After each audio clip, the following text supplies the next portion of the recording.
Next இலக்கணம் பார்க்கலாம். அடுத்த இயல்ல என்ன இலக்கணம் கொடுத்திருக்காங்கன்னு பாருங்க. முதல் எழுத்தும் சார்பெழுத்தும் அப்படின்னு சொல்லிட்டு தலைப்பு கொடுத்திருக்காங்க. எழுத்துக்கள் வந்து என்னன்னா 2 வகைப்படும் மொத்தமா. என்னன்னா முதல் எழுத்துக்கள் சார்பெழுத்துக்கள் அப்படின்னு சொல்லிட்டு 2 வகைப்படும். முதல் எழுத்துக்கள்ல வந்து என்னென்னலாம் வருது பாருங்க. உயிரெழுத்துக்கள் 12, மெய்யெழுத்துக்கள் 18 ஆகிய 30 எழுத்துக்களும் முதல் எழுத்துக்கள்.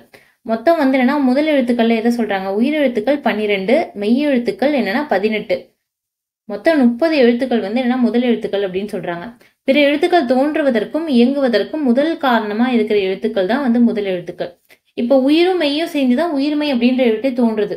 அப்பனா அது என்ன அப்படின்னா அதுக்கு அந்த உயிர்மை எழுத்துக்களுக்கு முதல் எழுத்தே என்னன்னா இது ரெண்டும் தான். அதனால என்னன்னா இது ரெண்டுத்தையும் தான் முதல் எழுத்துக்கள்னு சொல்றோம். இதுனா உயிரெழுத்தையும் மெய்யெழுத்தையும். ஓகேவா? 30 எழுத்துக்கள் மொத்தமா. அடுத்து சார்பு எழுத்துக்கள் பத்தி பார்ப்போம். முதல் எழுத்துக்களை சார்ந்து வரும் எழுத்துக்கள் இதுதான் வந்து என்னன்னா சார்பு எழுத்துக்கள் அப்படின்னு சொல்லிட்டு நம்ம சொல்றோம். சார்ந்து வரதால சார்பு எழுத்துக்கள்னு சொல்றோம். இதுல மொத்தம் 10 வகை இருக்கு அப்படின்னு சொல்லியிருக்காங்க. என்னென்னு பாருங்க. உயிர்மை, ஆயுதம். உயிர்மை நம்ம பார்த்துட்டோம். ஆயுதம் வந்து பார்த்திருக்கோம். உயிரலப்படை, ஒற்றலப்படை இருக்கு.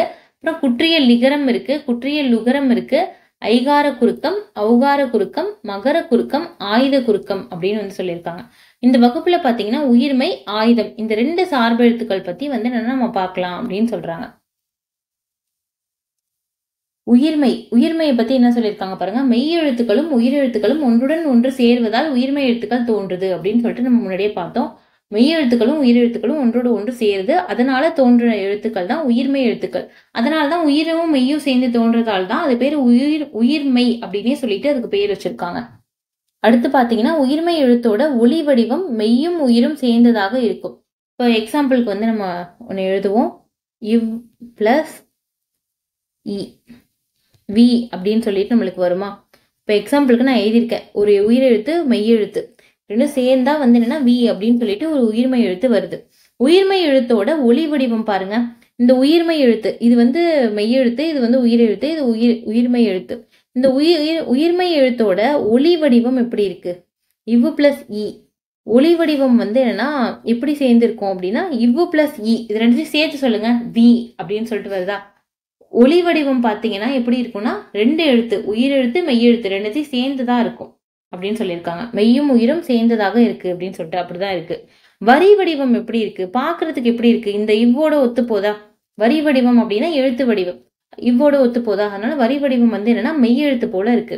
ஒலிக்கும் கால அளவு பாத்தீங்கன்னா மெய்யெழுத்து போல இருக்கா அப்படின்னா இல்ல, உயிரெழுத்து போல இருக்கு. ஏன்னா மெய்யெழுத்துக்கு இங்க கால அளவு என்னன்னா அரை மாத்திரையில ஒலிக்கணும். உயிரெழுத்துக்கு 1 மாத்திரை. இதுக்கு வந்து என்னன்னா 1 மாத்திரை கால அளவு. உயிர்மை எழுத்து வந்து ஒலிக்கிற கால அளவு. அப்பனா என்ன வரும் அப்படின்னா எந்த உயிரெழுத்து சேருதோ அந்த உயிரெழுத்துக்கு எவ்வளவு கால அளவு, அது குறிலா நெடிலா அப்படின்றத பொறுத்துதான் அது இருக்கு. இதுவே இவ்வு பிளஸ் இ சேர்ந்து இருந்தது அப்படின்னா இங்க என்ன வந்திருக்கும்னா வி வந்திருக்கும். அப்பனா மாத்திரை அளவு விக்கு என்ன அப்படின்னா 2 மாத்திரை. ஏன்னா இ அப்படின்ற எழுத்துக்கு வந்து 2 மாத்திரை கால அளவு அப்படின்றது வரும். ஓகேவா? இதுதான் வந்து சொல்லியிருக்காங்க. முதல் எழுத்துக்களை சார்ந்து தான் வரும் இந்த எழுத்துக்கள்லாம். அதனால இதுக்கு பேரு சார்பு எழுத்துக்கள் அப்படின்னு சொல்றாங்க. ஓகே. நெக்ஸ்ட் ஆயுதத்தை பத்தி சொல்லியிருக்காங்க பாருங்க. ஆயுதம் வந்து என்னன்னா மொத்தம் 3 புள்ளிகளை வந்து உடையது, தனித்த வடிவம் பெற்றது அப்படின்னு சொல்றாங்க. ஆயுத எழுத்து அக் மாதிரி வேற ஏதாவது எழுத்துக்கள் இருக்கா அப்படின்னா இல்ல, தனியா ஒரு வித்தியாசமான ஒரு வடிவமா இருக்கு அப்படின்னு சொல்றாங்க. இதுக்கு என்னென்னலாம் பேருன்னு பாருங்க. வேற முப்புள்ளி, முப்பாறு புள்ளி, தனிநிலை, அக்கேனம். தனிநிலைனா எதுக்குமே இல்லாம தனிச்சு இருக்குல்ல, அதனால தனிநிலை. அக்கேனம் அப்படின்லாம் சொல்லிட்டு வேற பெயர்களும் வந்து இதுக்கு இருக்கு அப்படின்னு சொல்றாங்க. நுட்பமான ஒலிப்பு முறை உடையது. அக் வந்து என்னன்னா கொஞ்சம் வித்தியாசமான வந்து என்னன்னா ஒலிப்பு முறை இருக்கு மற்ற எழுத்தெல்லாம் வந்து கம்பேர் பண்ணும்போது அப்படின்னு சொல்றாங்க. தனக்கு முன் ஒரு குறில் எழுத்தையும் தனக்கு பின் ஒரு வல்லின உயிர்மெழுத்தையும் பெற்று சொல்லின் இடையில் மட்டுமே வரும். அக்கு வந்து பாத்தீங்கன்னா எப்போதுமே ஒரு சொல்லோட கடைசியில வராது. இப்ப ஒரு சொல் இருக்குன்னு வச்சுக்கோங்களேன், ஒரு வார்த்தை இருக்கு. இந்த சொல்லோட கடைசியிலயும் அக்கு வராது, சொல்லோட முதல்லயும் வந்து அக்கு வராது. அக்கு வர மாதிரி ஒரு சொல் வந்து ஒருத்தங்க எழுதுனாங்க தமிழ்ல அப்படின்னா அது தமிழ் வார்த்தையே கிடையாது. தமிழ் வார்த்தை எப்போதுமே வந்து அக்கு வந்து முதல்லயும் வராது, இறுதியிலையும் வராது. ஓகேவா? சொல்லோட இடையில மட்டும்தான் வந்து அக்கு எப்போதுமே வரும். நம்ம எங்கெங்கெல்லாம் அக்கு யூஸ் பண்ணுவோம் பாருங்க. அது, அப்புறம் எக்கு, இந்த மாதிரி இடத்துல வந்து நம்ம அக்கு யூஸ் பண்ணுவோம். அவங்க என்ன சொல்லியிருக்காங்கன்னு பாருங்க. தனக்கு முன் ஒரு குறில் எழுத்தையும், அக்கு எப்படி வரும் அப்படின்னா தனக்கு முன்னாடி வந்து ஒரு குறில் எழுத்து வந்து வந்திருக்கு. தனக்கு பின்னாடி ஒரு வல்லின உயிர்மெய் எழுத்து. வல்லின உயிர்மெய் எழுத்து அப்படின்னா என்ன அப்படின்னு பாத்தீங்கன்னா, வல்லின எழுத்து நம்ம ஏற்கனவே பார்த்தோம். கசட தபர அப்படின்னு சொல்லிட்டு, கசட தபர. இதுல வந்து என்னன்னா தேன்ற எழுத்தோட ஊ சேர்ந்ததுன்னா என்ன வரும் அப்படின்னா தூ வருமா?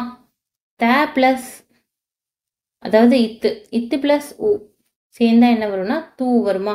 அதான் இங்க கொடுத்துருக்காங்க. அதாவது இக்கு பிளஸ் ஊ சேர்ந்தா என்ன வரும்? கூ வருமா? அதான் இங்க கொடுத்துருக்காங்க. அப்படின்னா வல்லின உயிர்மெய் எழுத்து பின்னாடி வரும். குறில் எழுத்து வந்து என்னன்னா முன்னாடி வரும். தனக்கு முன்னாடி குறில் எழுத்து வரும், தனக்கு பின்னாடி என்னன்னா வல்லின உயிர்மெய் எழுத்து பெற்று வரும் அப்படின்னு சொல்லி கொடுத்துருக்காங்க. சொல்லின் இடையில மட்டும்தான் எப்போதுமே வரும் அப்படின்னு சொல்றாங்க.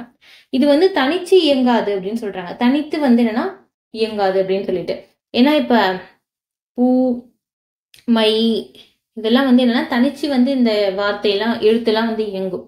அந்த மாதிரி தனிச்சு இயங்காது அப்படின்றது சொல்றாங்க. ஏன்னா சார்பு எழுத்து தானே, தனிச்சும் வந்து இயங்காது அப்படின்னு சொல்றாங்க.